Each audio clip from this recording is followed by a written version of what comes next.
তো বন্ধুরা এখন বাজে রাত 11টা, চোখ ঘুমাতে ঘুমাতে অল্প অল্প ঘুমাতে চোখ দৌড়ে চলে আসে রান্নাঘরের দিকে।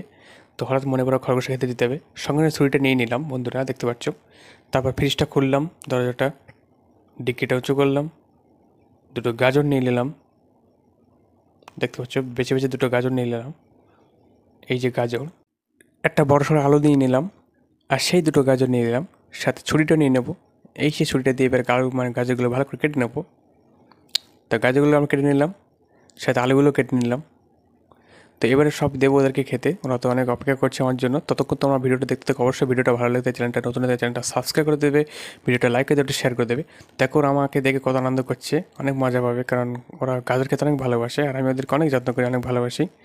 তো ওদের জন্য অবশ্যই তোমরা যদি নতুন দেখো তো চ্যানেলে সাবস্ক্রাইব করে দেবে আর লাইক করে দেবে, অবশ্যই ওদের জন্য একটা করে লাইক করে দেবে, ভিডিওটা শেয়ার করে দেবে বন্ধুরা। ততক্ষণ তোমরা যদি ভিডিওটা নতুন হয়ে থাকো চ্যানেলটা সাবস্ক্রাইব করে দাও, ততক্ষণ